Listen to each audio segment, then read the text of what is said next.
নমস্কার। আমি আপনাদেরকে পড়াচ্ছি। এটা আমার পার্সোনাল ব্যাচ তৃতীয়। কিন্তু ইতিমধ্যে আমি আহ, অনেকগুলো ইনস্টিটিউটে পড়াই। আশা করি আপনারা দেখেছেন এর আগে, বা বাইস বা টেট শিওর। ঠিক আছে, এই যে প্রিয়াঙ্কা কথা বললো, প্রিয়াঙ্কা টেট শিওরেই পড়তো আগে। যাই হোক, যেটা মূল বিষয় সেটা হচ্ছে যে এসএলএসটি হয়তো আমরা দেখতে পাচ্ছি যে নোটিফিকেশন আমাদের আসছে না, সেই কারণে আমাদের পড়াশোনার ইচ্ছাটা অনেকেরই চলে গেছে। এটা কখনোই মিথ্যে নয়, বা উম, এটা আমরা বলতেও পারি না যে অ্যাজ এ টিচার হোক, বা আমি কখনোই এমনটা বলবো না যে শুধুমাত্র অর্থনৈতিক কারণে আমি একটা ব্যাচ খুলে বসেছি। আমি প্রত্যেকটা স্টুডেন্টের হয়ে এই কথাটা বলছি, এটা কখনোই কাম্য ছিল না, যেটা এত বছর আগে হয়ে আসতো। আমরা দেখতে পাচ্ছি যে আপার প্রাইমারি টেটের ক্ষেত্রেও 10 বছর পরে রিক্রুটমেন্ট হচ্ছে। ঠিক আছে, শুধুমাত্র কেসের কারণে। যাই হোক, আপনারা শুধুমাত্র এইটুকু বলবো যে যেহেতু পরীক্ষা খুবই কম হচ্ছে, এবং যে পরীক্ষা যখন হচ্ছে বা হবে, তখন কিন্তু পরীক্ষার প্রশ্ন আর আগের মতো থাকছে না।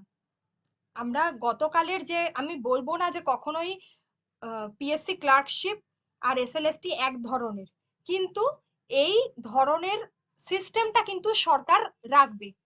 যেটা হচ্ছে যে পরীক্ষার প্রশ্ন কিন্তু মডারেট টু হাই হবে, আগের মতো আর সহজ সরল প্রশ্ন হবে না।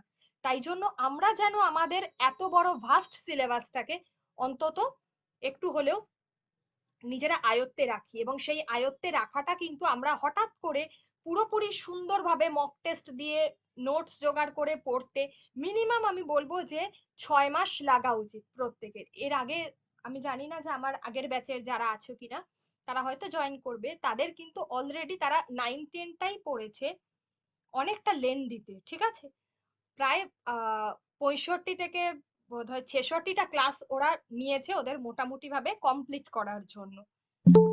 আপনাদের ক্ষেত্রে আমি কখনোই সেই কথা বলিনি, যেটা হচ্ছে মাত্র 40টা ক্লাস আপনাদের, কিন্তু ওগুলো ডেমো ক্লাস ছাড়া।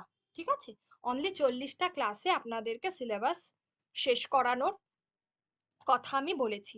এক্ষেত্রে সমস্ত মেটেরিয়ালস দেওয়া, এক্সাম নেওয়া, তার সমস্ত দায়িত্ব আমার থাকবে, কারণ যেহেতু এটা আমি কোনো ইনস্টিটিউটে পড়াচ্ছি না, এটা আমি একান্তই আমার ব্যক্তিগতভাবে পড়াই। এবং শুধুমাত্র এই ব্যাচ নয়, আমার জিকের যে ব্যাচ রয়েছে, এবং ডাব্লিউবিসিএস এর ক্ষেত্রে আমার আর্টস ব্যাকগ্রাউন্ড ছিল, বাংলায় আমার মাস্টার্স রয়েছে। আর উম, যেহেতু আমি রাইস টাইমসে এই মুহূর্তে লিখি বা এই সময়ের সঙ্গে যুক্ত, আপনারা সকলেই জানেন রেনাউন্ড পত্রপত্রিকা। যাই হোক, তো সেক্ষেত্রে আমার কারোর সঙ্গে কোনো ফ্রড মনোভাব কিন্তু নেই। ঠিক আছে, আপনারা আপনাদের সমস্ত কিছু ডেফিনেটলি আমার সঙ্গে শেয়ার করতে পারেন। আমার যতটুকু জানা আছে ততটুকুই আপনাদের সঙ্গে আমি বলবো। এটুকু আমার সম্পর্কে আমি আপনাদেরকে বললাম। আচ্ছা, আজকে আমরা দুটো টপিক নিয়ে আলোচনা করব। আর এটা কোনো শেষ ডেমো ক্লাস নয়। যে ইএমআরএস কথাটা বলছিলাম, যেটা হচ্ছে একলব্য মডেল রেসিডেন্সিয়াল স্কুলের একটা পরীক্ষা আসতে চলেছে, যেখানে কিন্তু ওয়েস্ট বেঙ্গল বোর্ড নয়, ত্রিপুরা বোর্ডের যে 9-10 তার যে সিলেবাসটা, সেটা কিন্তু আমাদেরকে পড়তে হবে, ইনক্লুডিং আমাদের 11-12-এ যে মহাকাব্য, যে জায়গা ট্র্যাজেডি, কমেডি, এই যে জায়গাগুলো রয়েছে, যেটাকে আমরা সাহিত্যের যেটা পরিভাষা বলে থাকি, নাটকের ভাগ, কাব্যের ভাগ, উপন্যাসের শ্রেণী বিভাগ, সেগুলো কিন্তু আমাদেরকে পড়তে হবে।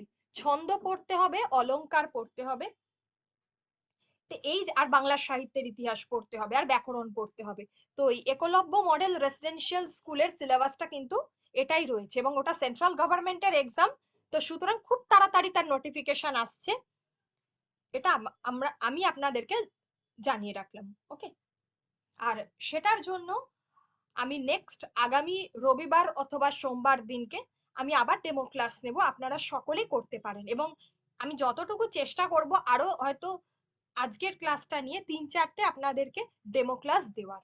ঠিক আছে, আপনারা চাইলে আমি হয়তো আর একটু হয়তো 4-5টা করব। ঠিক আছে, আর আপনারা আজকে ম্যাম একলব্য যেটা হ্যাঁ হ্যাঁ বলছি ম্যাম, এটা যে ত্রিপুরা বোর্ডের বলছেন, ওটা কি ত্রিপুরাতেই হবে চাকরি, যখন চাকরি না না, হবে ওগুলো কি ওটা তো ত্রিপুরা গুলোতে? বাংলা কোথায় কোথায় আছে, প্রথমত বাংলা আছে ওয়েস্ট বেঙ্গলে, ঝাড়খণ্ডের কিছুটা সারাউন্ডিংসে, আর হচ্ছে ত্রিপুরাতে, ঠিক আছে।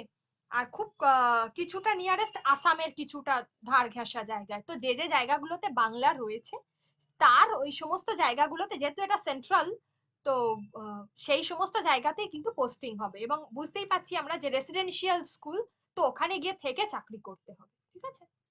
আমি এটা নিয়ে পুরোপুরি আলোচনা করব সানডে অথবা মানডের, আগামী সানডে অথবা মানডেতে এটা নিয়ে আলোচনা করব, ওকে। আজকে যেহেতু আমি এসএলএসটি ডেমো ক্লাস দিচ্ছি, আমি দুটোই প্যারালালি দেব আপনাদেরকে, চিন্তা নেই কোনো। আচ্ছা, আজকে আমি দুটো টপিক পড়াবো। এক, অনুবাদ সাহিত্য, যেটা হচ্ছে মধ্যযুগ থেকে রয়েছে, সেখান থেকে কৃত্তিবাস ওঝা অর্থাৎ রামায়ণটা। আর একটা হচ্ছে আন্তর্জাতিক সাহিত্য, যেটা হচ্ছে টিএস এলিয়ট। এই দুটো টপিক আপনাদেরকে আজকে পড়াবো, তার নোটস আপনারা পেয়ে যাবেন। চলুন, দেখুন, বাংলা সাহিত্যকে যদি আমরা তিনটি ভাগে ভাগ করি, একটা হচ্ছে আদি যুগ, একটা হচ্ছে মধ্যযুগ, একটা হচ্ছে আধুনিক যুগ, ঠিক আছে। তাহলে সেক্ষেত্রে এই অনুবাদ সাহিত্য কিন্তু মধ্যযুগের সাহিত্য। কেন হঠাৎ করে আমরা অনুবাদ সাহিত্য পড়তে গেলাম, বা হঠাৎ করে কেন রামায়ণ, মহাভারত, বা আমরা যেটা মালাধর বসুর যে শ্রীকৃষ্ণ বিজয়, ভাগবত, সেটা কেন হঠাৎ করে বাংলা ভাষায় লেখার তাগিদ পড়লো? একটা কথা বলবো, যে যে সময় বাংলাদেশে অনুবাদ সাহিত্যের প্রয়োজন পড়েছিল, কারণ তখন তো পশ্চিমবঙ্গটা তো বিভক্ত হয়নি, বা সমগ্র বাংলাটা বিভক্ত হয়নি, দিয়ে বাংলাদেশ আর পশ্চিমবঙ্গ এমনটা ছিল না, বিষয়টা ছিল অবিভক্ত বাংলা। তো সেই কারণে সেই সময় বাংলা সাহিত্যের একটা একটা জটিল পরিস্থিতি তৈরি হয়েছিল। মানুষের জীবনে এক ধরনের দ্বন্দ্ব তৈরি হয়েছিল, ঠিক আছে। মানুষের মনে তাদের শুধুমাত্র সাহিত্য নয়, তাদের সামাজিক জীবন, তাদের পারিবারিক জীবন, সব সময়টাতে, পুরো জায়গাতে আমরা দেখতে পাচ্ছি মানুষের কাছে তার প্রাণ রক্ষাটাই একটা বড় সমস্যার কারণ হয়ে উঠেছিল। তার মধ্যে আমরা দেখছি যে ত্রয়োদশ শতক, যেখানে মুসলমান যে শাসন ব্যবস্থা এক প্রকার, আবার সেন বংশের যে আমরা যে প্রেক্ষাপটটা দেখছি, যেখানে আমরা দেখতে পাচ্ছি যে মুসলমান শাসন ব্যবস্থা শুরু হচ্ছে, সেন বংশের একটা অবসান হচ্ছে। এই যে সেন বংশের অবসান, এই সময় থেকে কিন্তু বাংলার সাহিত্য, বা সেন বংশে বাংলাদেশে যে একটা সুস্থ স্বাভাবিক জীবন গড়ে উঠেছিল, সেটা কিন্তু মুসলমান যুগে আস্তে আস্তে কি হলো, অনেকটাই নষ্ট হতে শুরু করলো। বা এই সময়টাকে আমরা সকলে জানি, যেটাকে বলা হয় যে অন্ধকারময় যুগ, এই জাতীয়। তো এই যে ত্রয়োদশ থেকে পঞ্চদশ শতক, এই সময়টা, এই যে 200 বছর যুগে, যেটাকে আমরা ডার্ক এজ বলছি, যেটাতে আমরা দেখতে পাচ্ছি যে একটা অন্ধকারময় যুগের সূচনা হচ্ছে। এই অবস্থায় কি হলো, যে আমরা দেখছি ধীরে ধীরে এর পরবর্তী সময় হোসেন শাহ আমল, চৈতন্যদেবের আবির্ভাব ঘটছে।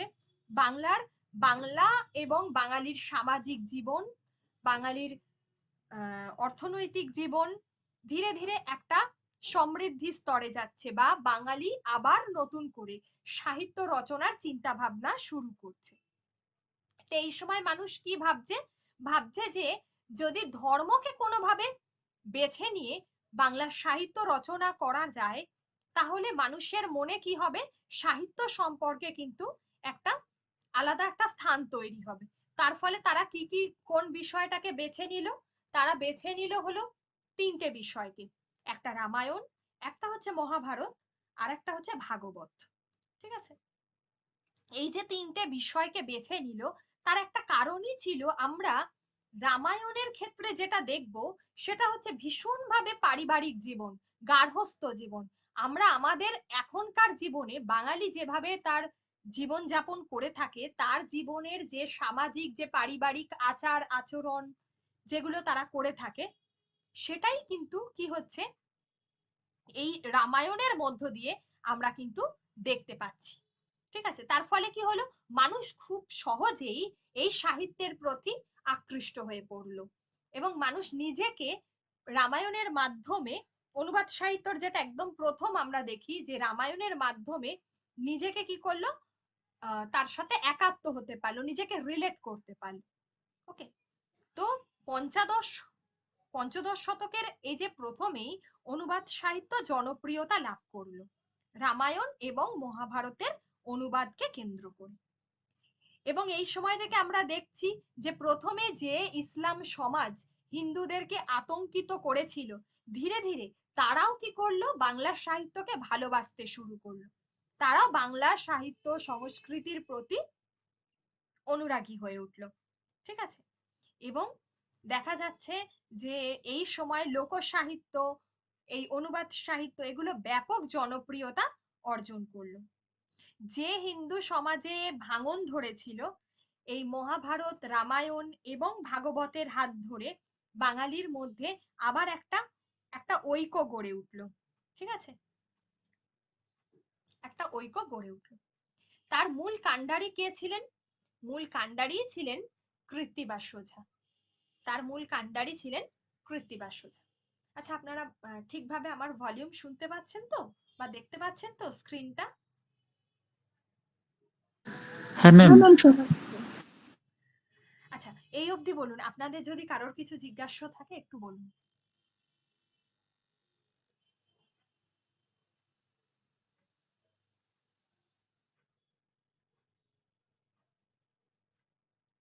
কারোর কিছু জিজ্ঞাসা নেই?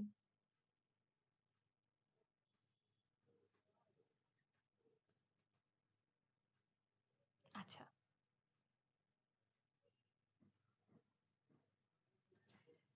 আচ্ছা, রামায়ণ প্রথমত অনেকেই রচনা করেছিল। এবার যখন আমরা দেখতে পাই যে বাংলা সাহিত্যে কোনো কিছু একটা টপিক, যদি সেটা কোনো পৌরাণিক টপিক হয়, অনুবাদ মানে আমরা দেখতে পাচ্ছি এগুলো তো ছিল সংস্কৃত, সেখান থেকে বাংলা ভাষায় অনুবাদ করা হচ্ছে। কিন্তু আমরা কি দেখতে পাচ্ছি শুধুমাত্র কৃত্তিবাস ওঝা যে রামায়ণ অনুবাদ করেছে এমনটা তো নয়। রামায়ণ অনেকেই অনুবাদ করেছিলেন সেই সময়, এবং যেহেতু রামায়ণ ভীষণভাবে একটা একটা পৌরাণিক বিষয়, একটা গুরুত্বপূর্ণ পৌরাণিক বিষয়, সকলে এটা জানতো, তো সকলে নিজের মতো করে তারা তাদের অনুবাদ করতে শুরু করলেন। এবার কৃত্তিবাস ওঝা সব থেকে জনপ্রিয় ছিলেন, তার কাব্যের নাম ছিল শ্রীরাম পাঁচালী, নিঃসন্দেহে। এছাড়াও যেটা আমরা বলতে পারি যে তার যে স্তুতি, তার সম্পর্কে অসংখ্য বা অজস্র প্রশংসা করেছিলেন পরবর্তীকালে যিনি, তিনি হচ্ছেন আধুনিক যুগের একজন অন্যতম কবি, নাট্যকার মাইকেল মধুসূদন দত্ত। তিনি বলেছেন যে নিঃসন্দেহে কবি কৃত্তিবাস ওঝা, যিনি অনুবাদ সাহিত্যের একজন আদি কবি, এবং তার কাব্যের নাম ছিল শ্রীরাম পাঁচালী। তো আমরা এখানে দেখতে পাচ্ছি পরবর্তী বিভিন্ন সময়ে, পঞ্চদশ শতাব্দী, ষোড়শ শতাব্দী, এই প্রত্যেকটা সময়ে কিন্তু কি হচ্ছে, একাধিক জন এই রামায়ণের অনুবাদ করেছে। যেগুলো যেগুলো গুরুত্বপূর্ণ সেগুলোই আমাদেরকে পড়তে হবে, কিন্তু আমরা গুরুত্ব দিয়ে পড়বো কৃত্তিবাস ওঝাকে। ওকে, আচ্ছা, এক্ষেত্রে হলো যে কৃত্তিবাস ওঝা তিনি কি করেছেন, তিনি কখনোই, অনেক আমরা মধ্যযুগের কবিদের আলোচনা করতে গিয়ে দেখি তারা অনেক সময় কিন্তু নিজেদের সম্পর্কে সঠিকভাবে কোনো ইনফরমেশন বা তথ্য দিয়ে যায় না, কিন্তু কৃত্তিবাস ওঝা তিনি কিন্তু তার কাব্যে যথার্থভাবে নিজের সম্পর্কে পরিচয় দিয়ে গিয়েছিলেন। তার যে পূর্বপুরুষের বাস ছিল পূর্ববঙ্গ, মানে যেটা আমরা এখন এই মুহূর্তে জানি যে যেটা হচ্ছে বাংলাদেশ। ঠিক আছে, তবে পশ্চিমবঙ্গের, তখন তো অবিভক্ত বাংলা ছিল যেটা আমি বললাম, এখন যেটা হয়েছে যে পশ্চিমবঙ্গের নদিয়া জেলার ফুলিয়া গ্রামে, সেখানে তিনি বসবাস শুরু করেন। কৃত্তিবাসের পিতা ছিলেন বনমালী, তারা 6 ভাই 1 বোন। তিনি তার ব্যক্তিগত জীবনে তার ভাই বোনদের কথাও উল্লেখ করে গেছেন।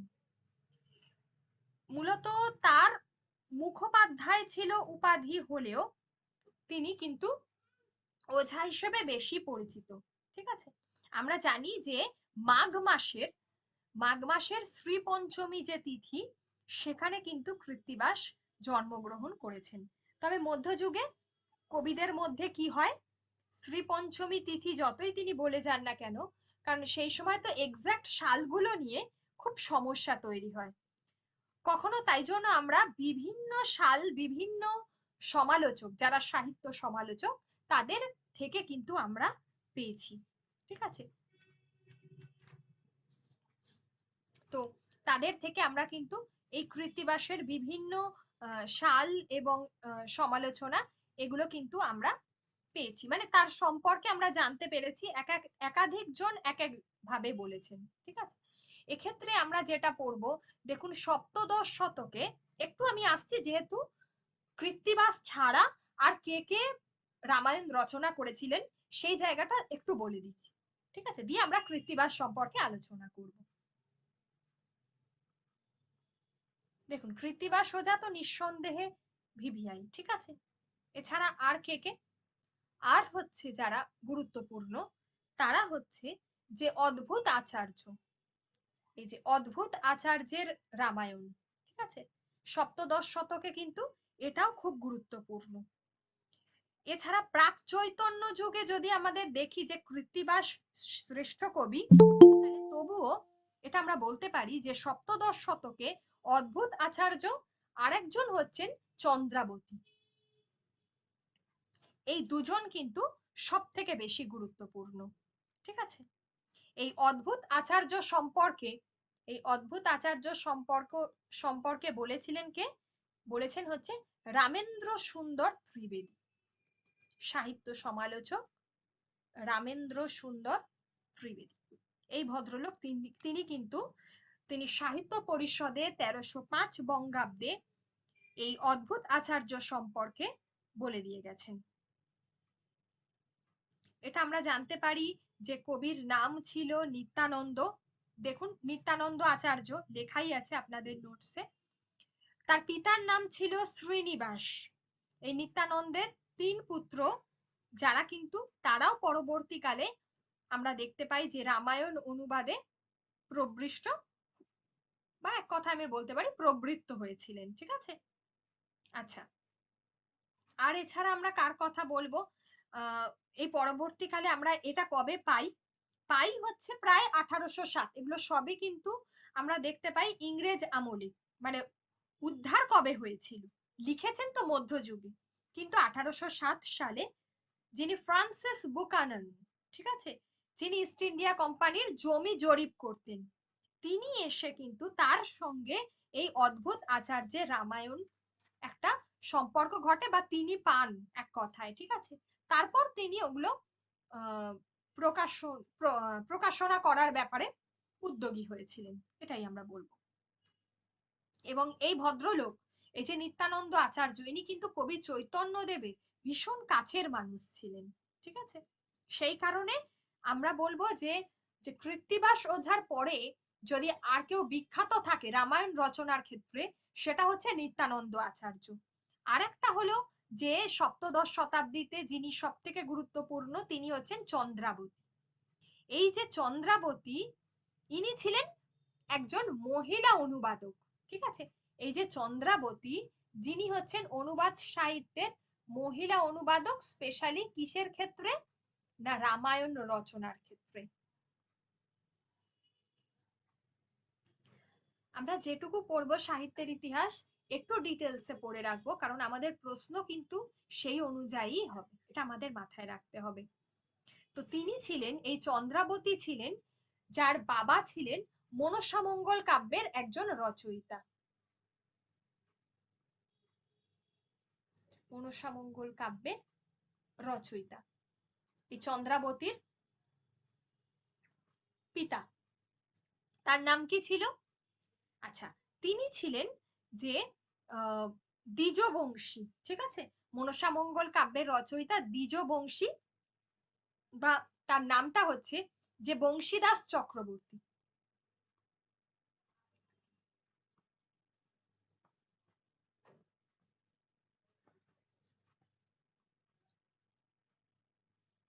তার বিদুষী কন্যা। ঠিক আছে, চন্দ্রাবতী ছিলেন এই ব্যক্তির কন্যা। সৌরভ বলে একটি পত্রিকা বেরিয়েছিল, যেখানে আমরা দেখতে পারি যে চন্দ্রাবতী রামায়ণ যেটা প্রকাশিত হয়, বা পরবর্তীকালে মহিলা কবি চন্দ্রাবতী, মহিলা কবি চন্দ্রাবতী,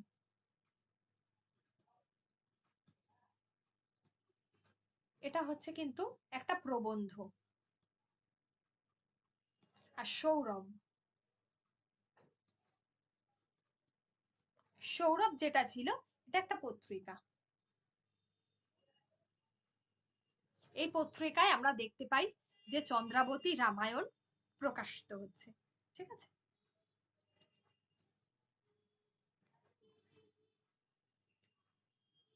তো চন্দ্রাবতী রামায়ণ গুরুত্বপূর্ণ। এছাড়াও দ্বিজ হরিচরণ তার রামায়ণ পরবর্তীকালে তিনি লেখেন। ষষ্ঠীবর এবং গঙ্গাদাস সেনের রামায়ণ, সেটা গুরুত্বপূর্ণ। দ্বিজ দুর্গারামের রামায়ণ, সেটা গুরুত্বপূর্ণ। এগুলো কিন্তু সবই সপ্তদশ শতকে লেখা হচ্ছে। শিবচন্দ্র সেন তার সারদা মঙ্গল, সেটাও গুরুত্বপূর্ণ, ঠিক আছে। এগুলো সব কিন্তু রামায়ণের কাহিনী থেকেই লেখা হয়েছে। দেখুন,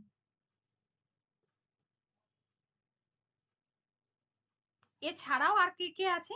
এছাড়া অষ্টাদশ শতাব্দীতে শঙ্কর কবিচন্দ্রের রামায়ণ, রামায়ণ পাঁচালী যেটা, সেটা গুরুত্বপূর্ণ ছিল। শঙ্কর কবিচন্দ্রের রামায়ণ, রামায়ণ পাঁচালী, সেটা হচ্ছে অষ্টাদশ শতকে। রামানন্দ ঘোষের রামায়ণ, তারপর জগদ্রামের রামায়ণ, এই প্রত্যেকটা ঘটনা মানে প্রত্যেকটা বই। আর রঘুনন্দন গোস্বামীর রামায়ণ, এই প্রত্যেকটা গ্রন্থ কিন্তু রামায়ণের ক্ষেত্রে অনুবাদ গ্রন্থ, ঠিক আছে। এছাড়াও আমরা একাধিক জনকে পাই, যেমন দয়ারাম বললাম, দ্বিজ দয়ারাম, দ্বিজ লক্ষণ, ভবানী দাস, দ্বিজ সীতামৃত, এরা অতটা গুরুত্বপূর্ণ নয়। এই যে দেখুন, দ্বিজ তুলসী জগন্নাথ দাস, দ্বিজ দয়ারাম, কবিচন্দ্র শঙ্কর চক্রবর্তী, ঠিক আছে, অদ্ভুত রামায়ণ, এই প্রত্যেকজন, এই প্রত্যেকে কিন্তু রামায়ণের অনুবাদ করে গেছেন এবং তারা যথেষ্ট গুরুত্বপূর্ণ। আর আমি এছাড়াও যেগুলো নামগুলো বললাম সেগুলো কিন্তু গুরুত্বপূর্ণ। যেমন এখানে বললাম যে রঘুনন্দন, ঠিক আছে, রঘুনন্দনের হচ্ছে রামায়ণ, রঘুনন্দন গোস্বামী, ওকে। এছাড়া কে? রামানন্দ ঘোষ,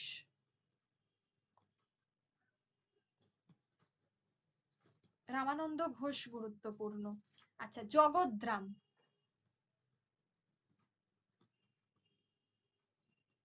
জগদ্রামের রামায়ণ গুরুত্বপূর্ণ।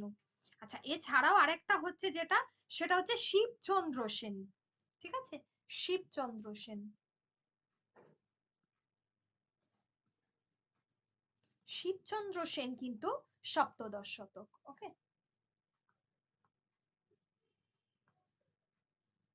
তিনি হচ্ছেন সারদা মঙ্গল, তার যে গ্রন্থটা, ঠিক আছে।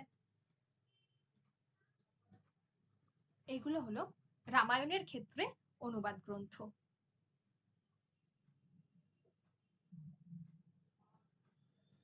এবারে আমরা আসি যে আপনাদের সব থেকে গুরুত্বপূর্ণ কৃত্তিবাস ওঝা। কৃত্তিবাস ওঝা প্রাক চৈতন্য যুগ, আমরা বাংলা সাহিত্যের মধ্যযুগকে যদি বিভক্ত করি তাহলে আমরা বলি যে একটা হচ্ছে প্রাক চৈতন্য যুগ, একটা হচ্ছে চৈতন্য সমসাময়িক যুগ, আরেকটাকে বলে থাকি আমরা উত্তর চৈতন্য যুগ, ঠিক আছে। মানে চৈতন্য মৃত্যুর পরের যে সময়টাকে বলা হয় বৈষ্ণব পদাবলী সাহিত্য, তাকেও কিন্তু আমরা ঠিক এইভাবে বিভক্ত করি। তাহলে আমরা সমগ্র মধ্যযুগের সাহিত্যকে আমরা এই তিনটে ভাগে ভাগ করতে পারি।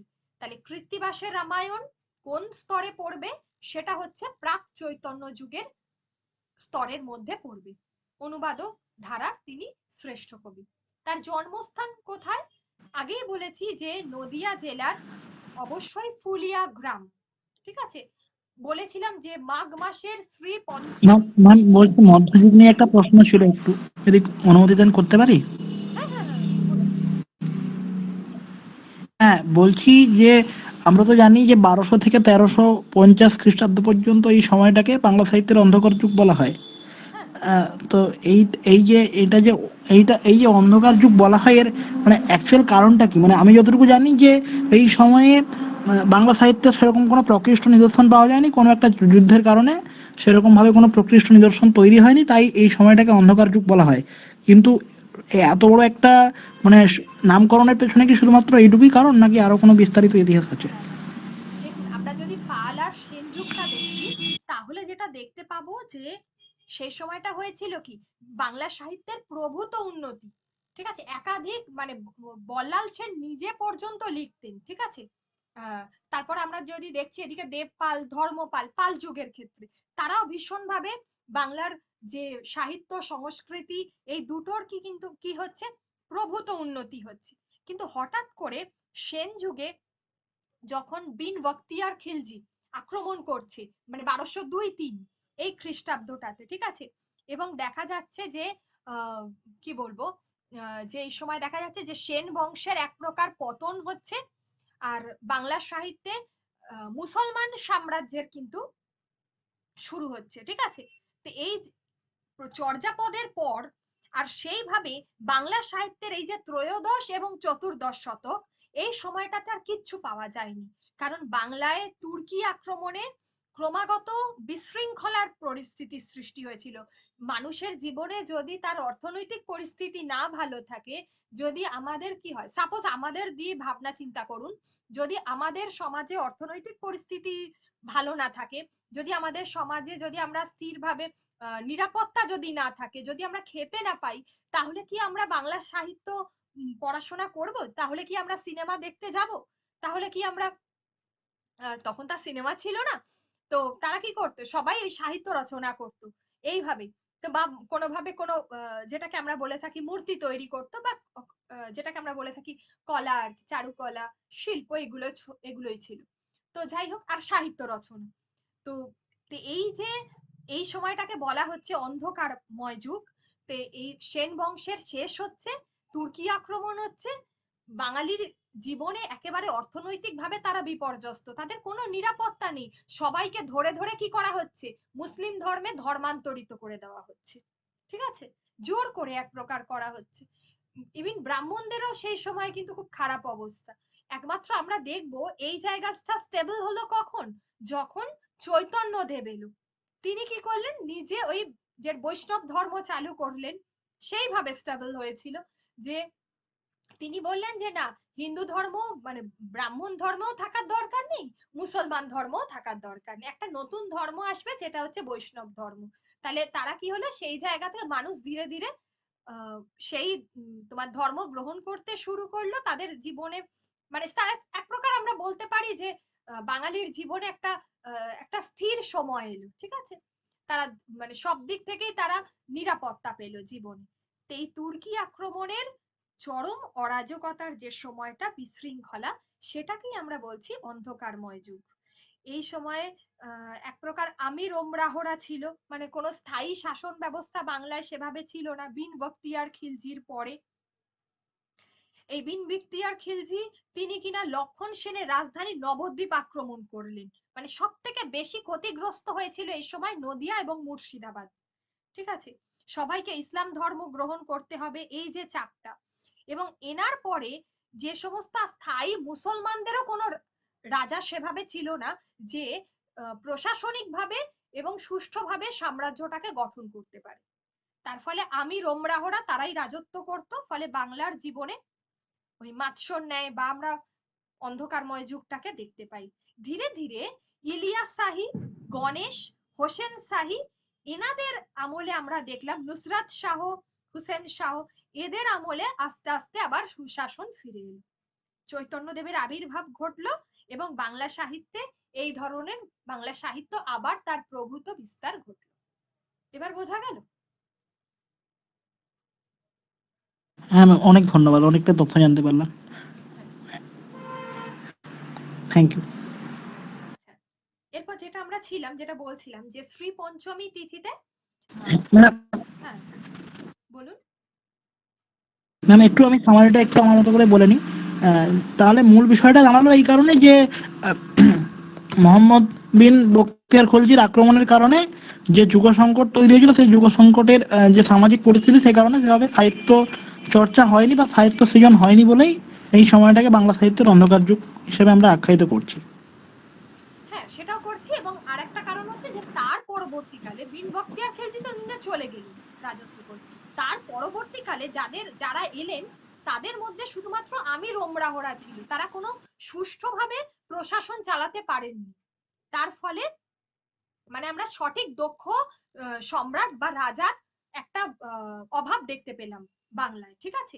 এই কারণেই কিন্তু এই সময়টা আরো মানে ত্বরান্বিত হয়েছিল, মানে আরো বিস্তৃতি লাভ করেছিল।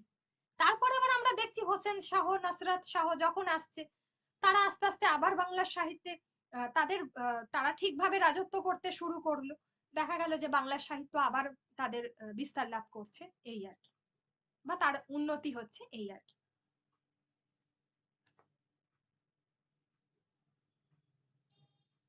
আচ্ছা, কৃত্তিবাস ওঝার কথা যেটা বলছিলাম, যে শ্রী পঞ্চমী তিথি ছিল, যেটা 1352, 1372, অনেকে বলে যে ওনার জন্ম অ্যাকচুয়ালি সালটা কত, কখনো শোনা যায় যে 1352, কখনো শোনা যাচ্ছে 1372, কখনো শোনা যাচ্ছে 1375, এইভাবে এক একজন এক এক রকম বলছে। তো যোগেশ চন্দ্র রায় বিদ্যানিধি যিনি বলছেন যে 1432 খ্রিস্টাব্দ, 1432 খ্রিস্টাব্দ 12ই ফেব্রুয়ারি কৃত্তিবাসের জন্ম।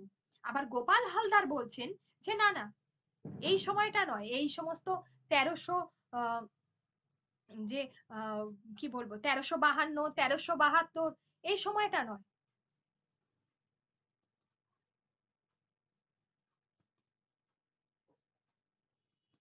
দেখা যাচ্ছে তো স্ক্রিনটা? তো গোপাল হালদার বলছেন যে না, 1398 নয়, এই 1403, এই সময়টাতে গণেশের সময় ছিল। তিনি গৌড়েশ্বর ছিলেন, মানে গৌড়ে রাজত্ব করেছিলেন গণেশ। তো সেই সময় কৃত্তিবাসের জন্ম হয়। আমি বলছিলাম না যে এই টাইমে সব থেকে বেশি, মানে মধ্যযুগের এই অন্ধকারময় যুগে যদি আমরা দেখি যে সব থেকে বেশি ক্ষতিগ্রস্ত কোনটা হচ্ছে, নদিয়া হচ্ছে, মুর্শিদাবাদ হচ্ছে, আর বাংলা সাহিত্যের পীঠস্থান ছিল এই জায়গাগুলো, ঠিক আছে, আর হচ্ছে মালদা। বাংলা সাহিত্যের পীঠস্থান ছিল এই তিনটে জায়গা, ঐতিহাসিকভাবে ভীষণ গুরুত্বপূর্ণ ছিল এই তিনটি জায়গা। তো সেই কারণে এই তিনটি জায়গা সব থেকে বেশি ক্ষতিগ্রস্ত হয়েছিল, এবং ধীরে ধীরে তারা আবার এই জায়গাগুলো আমরা দেখতে পাচ্ছি যে তারা আবার এই জায়গাগুলোতে উন্নতি করতে শুরু করছে।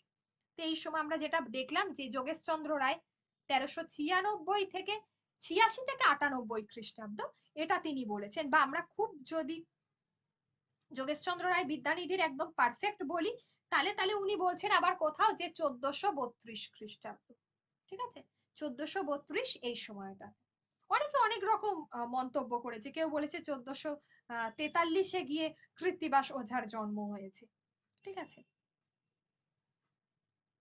মধ্যযুগে আমরা কখনোই কিন্তু সঠিকভাবে কোনো কবির সালটা আমরা কখনোই দেখতে পাই না যে সকলে খুব একদম তার, যেমন আমরা আধুনিক যুগে পাচ্ছি যে না, এই ব্যক্তি রবীন্দ্রনাথ ঠাকুর 1861-তেই তিনি জন্মগ্রহণ করেছেন, কিন্তু কৃত্তিবাসের ক্ষেত্রে সে, বা মধ্যযুগের লেখকদের ক্ষেত্রে বা কবিদের ক্ষেত্রে কিন্তু সেটা অনেক সময় সেটা হয় না, ঠিক আছে। আচ্ছা, এটা গেল। পিতা বনমালী ওঝা আগেই বলেছি, মাতা কিন্তু মালিনী। পিতামহ ছিলেন মুরারি ওঝা। আচ্ছা, ওনাদের ব্যক্তিগত জীবন ভীষণ আসে, তো সেক্ষেত্রে এই পিতা, মাতা, পিতামহ, এগুলো আমরা জেনে রাখবো। কোন সময়টাতে জন্ম হচ্ছে এটা আমরা জেনে রাখবো। তারপরে হচ্ছে, আচ্ছা তারপরে হচ্ছে কোথায় জন্মস্থান সেটা আমরা জেনে রাখবো। এগুলো আমাদের কিন্তু প্রশ্ন আসবে। তার কাব্যের নাম কি? শ্রীরাম পাঁচালী। আচ্ছা, গৌড়েশ্বর রুকুনুদ্দিন বরবক্স শাহের নির্দেশে কিন্তু সেই সময় তিনি রচনা করেন। তার 7টি খণ্ড রয়েছে তার কাব্যে। এই প্রশ্নটা আসে।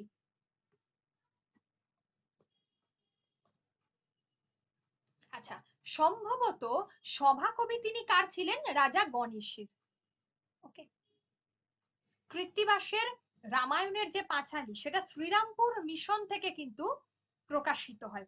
1802, 1803। আমি বলছিলাম আপনাদেরকে যে দেখুন, লেখাগুলো হয়তো অধিকাংশই মধ্যযুগের কবিরা মধ্যযুগেই রচনা করেছেন, কিন্তু সেগুলো বই আকারে, যে আমরা যে পুঁথি আকারে, বা ধরুন তখন তো ছাপাখানায় প্রথম যখন এলো শ্রীরামপুর মিশনে ছাপাখানার আকারে যে প্রিন্ট হচ্ছে, তো সেই প্রকাশনাগুলো কিন্তু সবই ইংরেজ আমলে 1800 সালের পর থেকে হচ্ছে।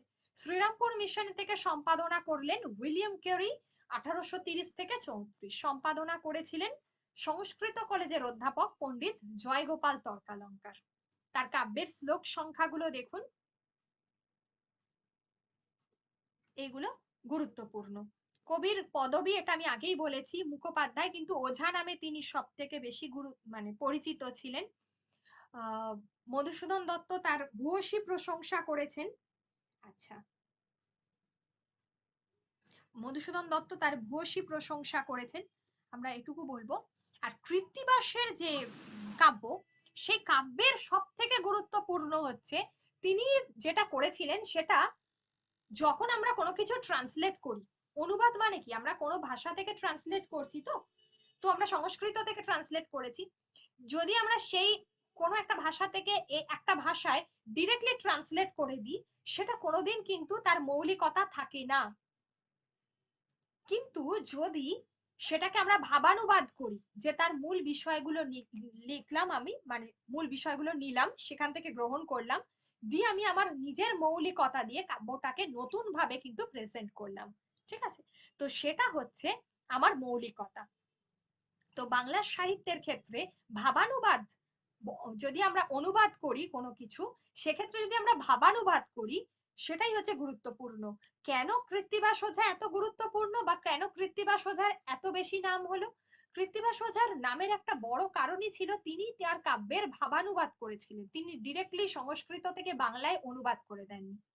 বাকিদের সঙ্গে এখানেই তার কিন্তু তফাৎ, এটা একটা কারণ। আর আরেকটা কারণ হচ্ছে তিনি তার কাব্যের মধ্যে সামাজিক সমাজ জীবন, যেটাকে আমরা বলবো বিভিন্ন বিভিন্ন বাঙালির যে আচার আচরণ, এইগুলো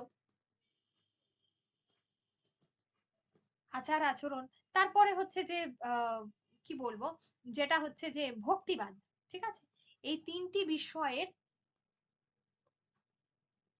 ভক্তিবাদের অবতারণা করলেন।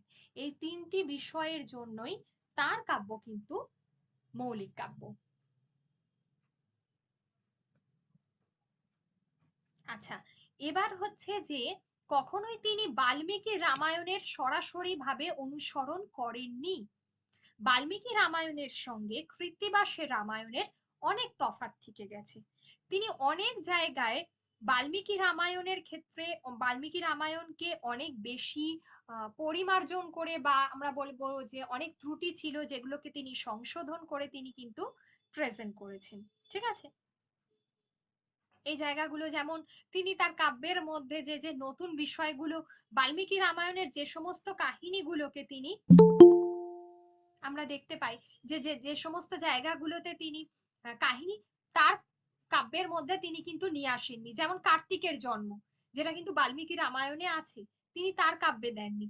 বশিষ্ঠ, বিশ্বামিত্র, এ সমস্ত বিরোধ, এগুলো তিনি দেননি, ঠিক আছে, বিশ্বামিত্রের কথা, এগুলো তিনি দেননি।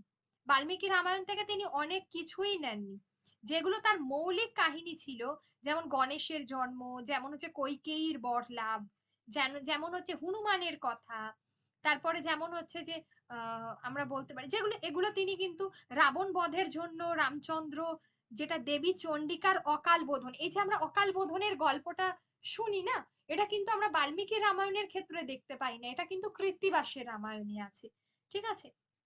নীলপদ্মের কাহিনী, এই যে তিনি পুজো করেছিলেন, তারপর তিনি কি বলবো, রাবণের মৃত্যুবাণ, যেটা মন্দোদরীর কাছ থেকে হনুমান কি করেছিল, সেটা অপহরণ করে নিয়ে এসেছিল, এই যে ঘটনাগুলো রয়েছে, এই ঘটনাগুলো কিন্তু কৃত্তিবাসের কাব্যের মধ্যে আমরা দেখতে পাই যে একটা মৌলিক ঘটনা, এগুলো তিনি নিজে সংযোজন করেছেন, সেই কারণেই তার কাব্য সব থেকে বেশি কি বলবো জনপ্রিয় হয়েছিল।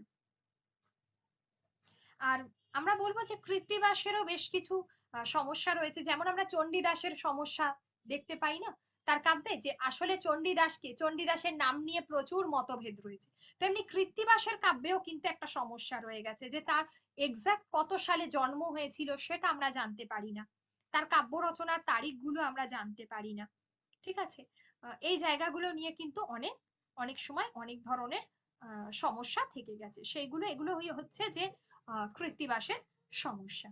ঠিক আছে, আর যেটা বলেছি যে তার সব থেকে গুরুত্বপূর্ণ যে কৃত্তিবাসের রামায়ণের যে চরিত্রগুলো রয়েছে, যে তিনি তার কাব্যের মধ্যে পাঁচালীর অবতারণা করেছেন।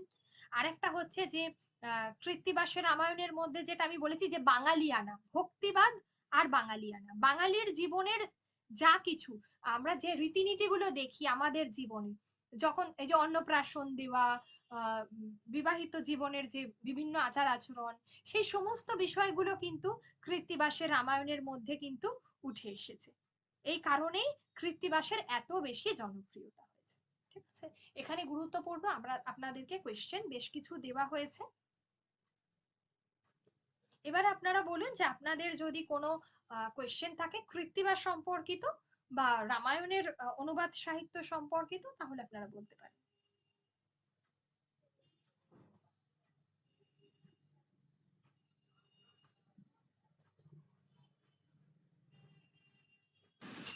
ম্যাম বলছি, ওঝা উপাধিটা কি কেউ দিয়েছিলেন ওনাকে? ওঝা উপাধিটা সেভাবে দেননি, তিনি যখন ওই রাজা গণেশের রাজসভায় ছিলেন আর কি, তখনই এই উপাধিটা মানে রাজা গণেশের রাজসভা থেকেই তিনি এটা পেয়েছিলেন, কিন্তু এক্সাক্ট কেউ দিয়েছেন বলে এটুকু শোনা যায় না সেভাবে। তবে দীর্ঘদিন তিনি তো রাজকবি ছিলেন, মানে সভাকবি ছিলেন আর কি রাজা গণেশের রাজসভায়। তার এই নামকরণের পিছনে মানে তার যে এত জনপ্রিয়তা, তার কারণে তার একটা বড় কারণ কিন্তু রাজা গণেশের রাজসভায় তার থাকা।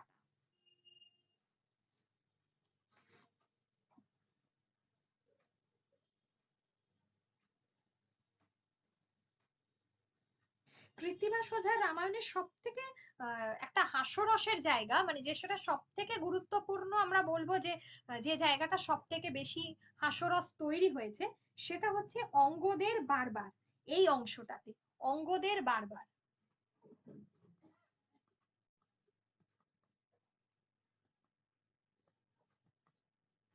এই অংশটা হচ্ছে সব থেকে হাস্যরস তৈরি হয়েছিল, এই অংশটাতে কৃত্তিবাসের রামায়ণের মধ্যে। কৃত্তিবাস ওঝার আত্ম যে বিবরণী, যেটা প্রথম আবিষ্কার করেছেন যিনি হচ্ছেন হারাধন দত্ত ভক্তনিধি। ঠিক আছে, তার যে আত্মবিবরণী, তিনি যে আত্মবিবরণী দিয়েছেন নিজের সম্পর্কে, এই বিষয়ে প্রথম বলেন কে? সেটা বলেন হচ্ছে যে হারাধন দত্ত ভক্তনিধি।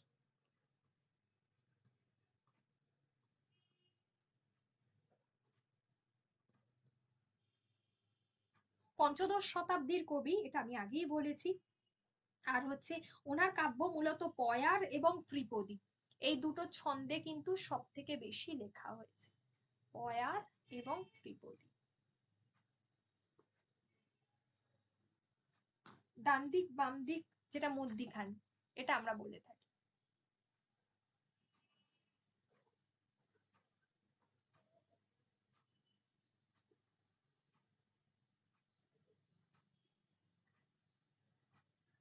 আর চন্দ্রাবতী হচ্ছে রামায়ণের মহিলা অনুবাদক, এটা আমি আগেই বলেছি, এটা আপনারা কিন্তু মাথায় রাখবেন। ঠিক আছে, ওনার যে লেখা রামায়ণ সেটা সব থেকে বেশি কিন্তু পূর্ববঙ্গেই জনপ্রিয় হয়েছিল। ঠিক আছে, বা প্রচলিত ছিল, পূর্ববঙ্গের ময়মনসিংহ জেলায় সব থেকে বেশি কিন্তু পাওয়া যায়। আর কৃত্তিবাস ওঝার যে টোটাল 7টা খণ্ড ছিল, এটা মনে রাখবেন। আচ্ছা, এরপর আজকে আমাদের যে সেকেন্ড টপিক সেটা আমরা পড়বো, যেখান থেকে সব থেকে ইদানিংকালে খুব জটিল জায়গাটা, 9-10 এর অংশটা থেকে সব থেকে জটিল যে জায়গাটা, সেটা হচ্ছে টমাস স্টার্নস এলিয়ট।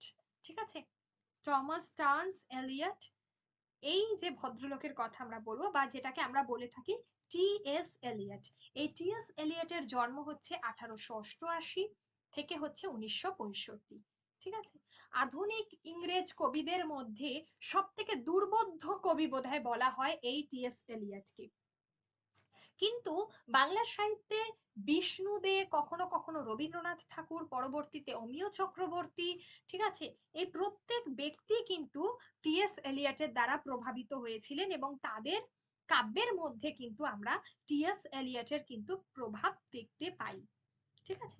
তাহলে ওনার যেটা সাল লেখাই আছে 1888 থেকে হচ্ছে 1965। খুব সংক্ষেপে যদি আমরা তার জীবনের কথা বলি, আচ্ছা, তিনি কিন্তু 1948 সালে নোবেল পুরস্কার পেয়েছিলেন। 1948 সালে নোবেল পুরস্কার পেয়েছিলেন। ঠিক আছে। টি.এস. এলিয়ট, যিনি তার এলিয়টের মা আর কি, যিনি ছিলেন চার্লট স্টার্নস, তিনি নিজেও কিন্তু একজন কবি ছিলেন। তো ছোট থেকে কি ছিল যে টি.এস. এলিয়টের লেখাপড়ার ব্যাপারে তার মায়ের ভূমিকা কিন্তু খুবই গুরুত্বপূর্ণ ছিল। ঠিক আছে। তাহলে তার মা ছিলেন চার্লট,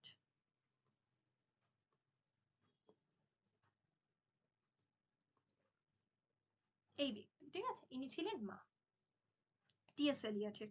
তো ছোট থেকেই এলিয়ট কি করতেন, যে স্কুল ম্যাগাজিনে তিনি কিন্তু লিখতেন এবং তার মায়ের কিন্তু সব থেকে ভূমিকা ছিল এই পুরো বিষয়টার পিছনে, তার মায়ের ভূমিকা সব থেকে বেশি ছিল। কিন্তু শেক্সপিয়ারের নাটক তার খুব একটা ভালো লাগতো না, তার সেলি, কিটস, এই সমস্ত কবিদের তার সব থেকে বেশি কিন্তু ভালো লাগতো। পরবর্তীতে তিনি হার্ভার্ড বিশ্ববিদ্যালয়ে পড়াশোনা করেন। এই সময় তিনি গ্রিক, ল্যাটিন, ফরাসি, জার্মানি ভাষায় তিনি কিন্তু দক্ষ হয়ে ওঠেন। তাহলে তিনি কি কি ভাষা জানতেন রীতিমতো? গ্রিক, লাতিন, ফরাসি, এই সমস্ত ভাষাগুলো কিন্তু তিনি দক্ষ ছিলেন বা শেখেন আর কি। ঠিক আছে। বা আমরা বলতে পারি যে ইংরাজি সাহিত্যের যে কি বলবো, ধ্রুপদ বা ক্লাসিসিজম যেটাকে আমরা বলা হয়, বা ট্র্যাডিশন, বা যেটাকে আমরা বলি ওদের যে ঐতিহ্য, সেই বিষয়ে কিন্তু এলিয়টের একটা ধারণা গড়ে ওঠে। ধীরে ধীরে তার ভালো লাগতে শুরু করে সুইনবার্ন, টেনিসন, এদের, এই সমস্ত কবিদের তার জীবনে কিন্তু প্রভাব দেখা যায়। আচ্ছা, তাহলে তার জীবনের কাদের প্রভাব দেখা গেছিল? সেটা হচ্ছে টেনিসন, টেনিসনের প্রভাব দেখা যায়, সুইনবার্ন, সুইনবার্নের প্রভাব দেখা যায়, এছাড়া আর্নেস্টের প্রভাব দেখা যায়, আর্নেস্টের প্রভাব দেখা যায়। ঠিক আছে। আচ্ছা, এরপর আমরা দেখলাম যে এলিয়ট আরেকটু বড় হলেন, তিনি ফ্রান্সে গেলেন পড়াশোনার জন্য। এই সময় তার কি হলো, তিনি ধীরে ধীরে এমএ পাশ করলেন হার্ভার্ড থেকে। ইংরেজি সাহিত্য নয়, বরং দর্শন নিয়ে তিনি তার পড়াশোনা শুরু করলেন। ঠিক আছে। কবিতা লেখার ব্যাপারে এই সময় থেকে তিনি বেশ উদ্যোগী হলেন। The love song of J Alfred Prufrock, এই কবিতাটিতে তিনি ভূয়সী প্রশংসা পেলেন। তার এই কবিতাটি ইগোইস্ট পত্রিকায় প্রকাশিত হয়েছিল। ইগোইস্ট, এই যে প্রুফ্রক, যেটা the love song of J Alfred Prufrock. ঠিক আছে। যেটা আমরা দেখতে পাচ্ছি পরবর্তীতে প্রথমে ইগোইস্ট,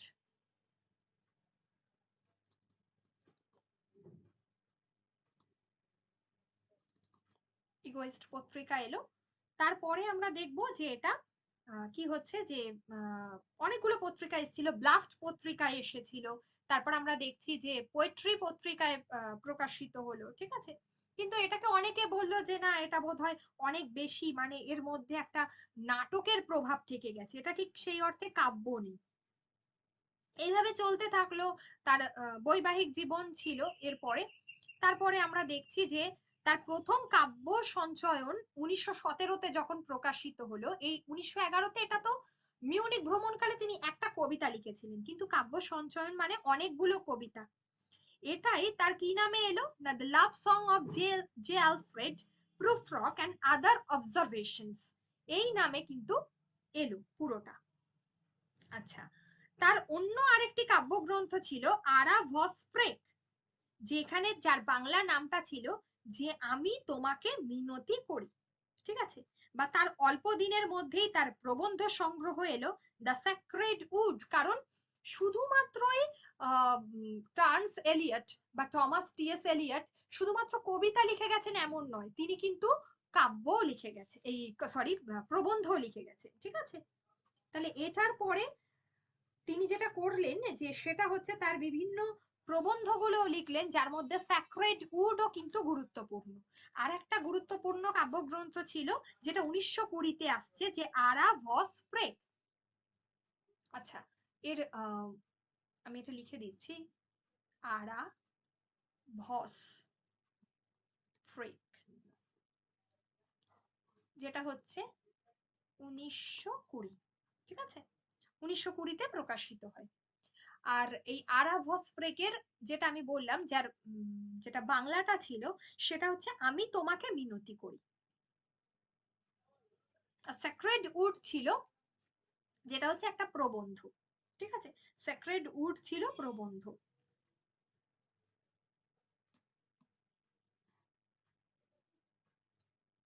এরপর আমরা দেখছি যে দীর্ঘদিন চলছে, যেখানে দ্য রক তিনি লিখছেন, তারপরে মার্ডার ইন দ্য ক্যাথিড্রাল এইগুলো তিনি লিখছেন, এলিয়ট লিখে ফেললেন এইগুলো। ঠিক আছে, এগুলো লেখার পর দেখা যাচ্ছে যে দ্বিতীয় বিশ্বযুদ্ধ শুরু হচ্ছে।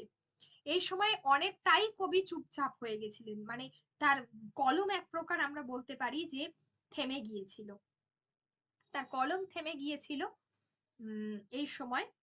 আর তারপরে আমরা দেখব যে যখন তার কলম থেমে যায় তারপরেই সেই বিখ্যাত লেখাটা এলো দ্য ওয়েস্টল্যান্ড। ঠিক আছে, যেটা ছিল টি.এস. এলিয়টের সব থেকে গুরুত্বপূর্ণ রচনা। এছাড়াও তিনি যেটা লিখেছিলেন the portrait of a lady, এই কবিতাটা খুব গুরুত্বপূর্ণ ছিল, the portrait of a lady. তারপরে সুইনি অ্যামং দ্য নাইটিঙ্গেলস, এগুলো ছিল ছোট ছোট কবিতা। ঠিক আছে, তারপর ছিল জেরেন্টিয়ান। ঠিক আছে, জেরেন্টিয়ান, তারপরে হচ্ছে the portrait of a lady.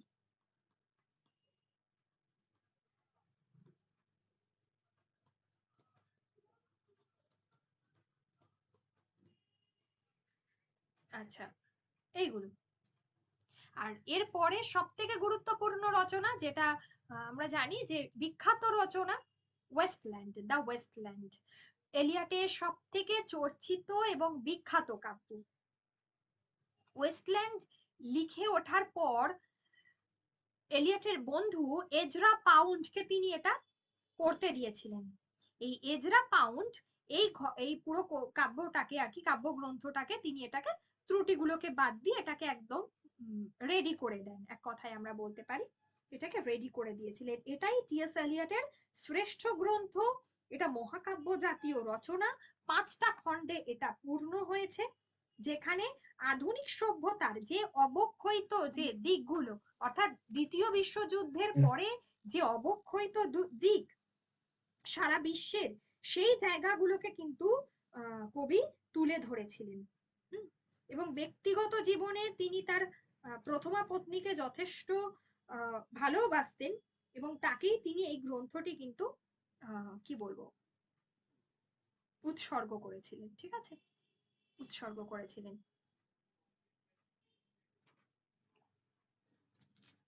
এছাড়া দ্য হলো মেন তিনি এই গ্রন্থটি লেখেন। হলো মেন এটা মহাকাব্যের পশ্চাৎপটে লেখা হয়েছে, আমি আগেই বললাম। হলো মেনটা কি কারণ লেখা হয়, হলো মেনটা লেখা হয়েছিল মূলত আধুনিক যুগের মানুষ যে তার যে কৃত্রিমতায় ভরা তার যে জীবনটা, তো সেই জায়গাগুলোকে কিন্তু এখানে বেশি সেই জায়গাটাই কিন্তু এখানে সব থেকে বেশি প্রধানভাবে স্থান পেয়েছে। তারপরে হচ্ছে যে অ্যাশ ওয়েডনেসডে, এটি একটি বিখ্যাত ধর্ম বিষয়ক কবিতা। এলিয়টের যে গভীর ধর্মবিশ্বাস ছিল, তার কবিতার মধ্যে আরেকজনের কিন্তু আমরা দেখতে পাই ভীষণভাবে গুরুত্বপূর্ণ একটা ভূমিকা রয়েছে, সেটা হচ্ছে দান্তে। দান্তের প্রভাব আছে তার কাব্যের মধ্যে, তো তার কথাও আমরা এই যে কাব্যটা রয়েছে যে অ্যাশ ওয়েডনেসডে, সেখানে কিন্তু আমরা জানতে পারি। ঠিক আছে, এই যে ওয়েস্টল্যান্ডের কথা রয়েছে এখানে দেখুন, তারপর এরিয়াল পোয়েমস এর কথা রয়েছে, যেগুলো যেগুলো বলছি সেগুলো গুরুত্বপূর্ণ।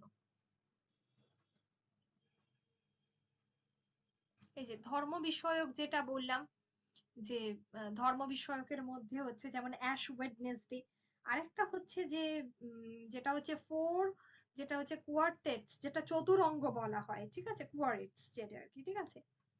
আর উনি বেশ কিছু কবিতা তো লিখেছেন, আগেই বলেছি, কাব্য নাট্য লিখেছেন।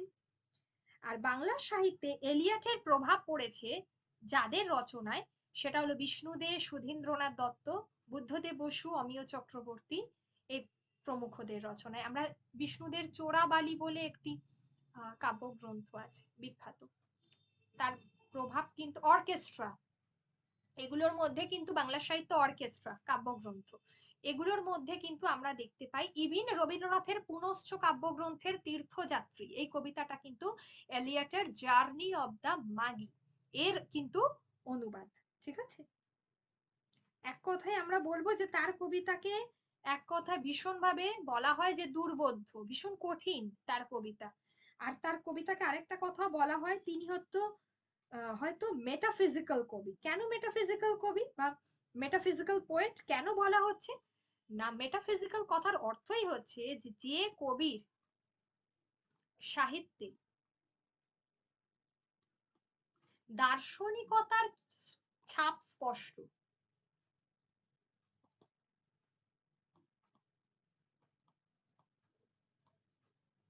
তাকে কিন্তু আমরা বলে থাকি যে মেটাফিজিক্যাল পোয়েট। ওকে,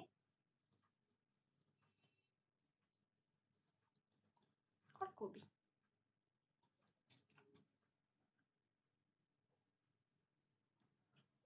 তাহলে এই জায়গাগুলো দেখবেন, এলিয়টের জন্মস্থান, এলিয়টের পুরো নাম, এলিয়টের বিখ্যাত কাব্যগ্রন্থ, তিনি নোবেল পুরস্কার পাচ্ছেন 1948 সালে, তার মৃত্যু কোথায় হচ্ছে, এইগুলো দরকার। আর টিএস এলিয়টের ওয়েস্টল্যান্ড কয় ভাগে বিভক্ত? 5টি ভাগে বিভক্ত। হলোমেন 5টি পর্যায়ে বিভক্ত। আচ্ছা, তার একটি ধর্ম বিষয়ক কবিতা হচ্ছে অ্যাশ ওয়েডনেসডে। তো এই জায়গাগুলো কিন্তু সব থেকে গুরুত্বপূর্ণ। আরেকটা হচ্ছে ওই যে ফোর কোয়ারেন্টস যেটা রয়েছে, যেখানেও কিন্তু যার যে কবিতাগুলো, 4টে কবিতার ওটা একটা সমষ্টি, আধ্যাত্মিক বিষয়গুলো এখানে কিন্তু গুরুত্বপূর্ণ স্থান পেয়েছে, ঠিক আছে, গুরুত্বপূর্ণ স্থান পেয়েছে আধ্যাত্মিক বিষয়গুলো, যেখানে সত্যানুসন্ধান করা হয়েছে। যেখানে আমরা বলতে পারি টাইম অ্যান্ড ইটার্নিটি সব থেকে গুরুত্বপূর্ণ জায়গায়, এই কাব্যটির সব থেকে গুরুত্বপূর্ণ বৈশিষ্ট্য, ঠিক আছে, এই ফোর কোয়াড্রেন্টস এর টাইম অ্যান্ড ইটার্নিটি, সময়, সত্যি, এই জায়গাগুলো, সত্যানুসন্ধান, অতীত, বর্তমান, ভবিষ্যৎ, শাশ্বত সবকিছু, এই জায়গাগুলো। যদি কারোর কোনো কোয়েশ্চেন থাকে তাহলে করতে পারেন, আদারওয়াইজ আমরা আবার নেক্সট ক্লাসের জন্য ওয়েট করতে হবে। নেক্সট ক্লাসে হয়তো আমাদের যেহেতু ওই একলব্যর ওই পরীক্ষাটা হবে, তো ওর জন্য আগে আমরা একটা ডেমো ক্লাস আনবো এবং তারপর আপনাদের জন্য, এবং তারপরে হচ্ছে যে আবার আমরা এসএলএসটির ডেমো ক্লাস করব। এবার আপনারা কাইন্ডলি জানাবেন যে আপনাদের কেমন লাগছে ক্লাস। আর এর সাথে কিন্তু যখন আপনাদের ক্লাস হবে তখন সেই ক্লাসে অবশ্যই এর সঙ্গে এমসিকিউ অ্যাড করা হবে এবং এগুলো তারও ডিটেলে বলা হবে। জাস্ট সংক্ষেপে বললাম যতটা সম্ভব। ম্যাম একলব্য সিলেবাস কি একই নাকি আলাদা ম্যাম? না না, ওখানে আবার ওয়েস্ট বেঙ্গল বোর্ড পড়লে চলবে না, ওখানে আছে হলো কি বলে ত্রিপুরা বোর্ডের পড়া, ওখানে দিয়েছে টেক্সট গুলো ত্রিপুরার, ঠিক আছে।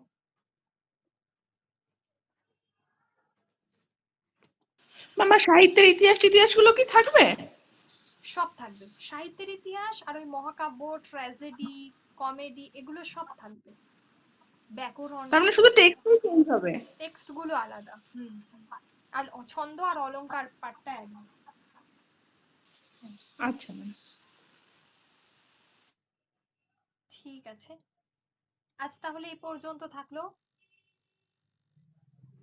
যদি কারোর আপনাদের কোনো কোয়েশ্চেন থাকে তাহলে বলতে পারেন।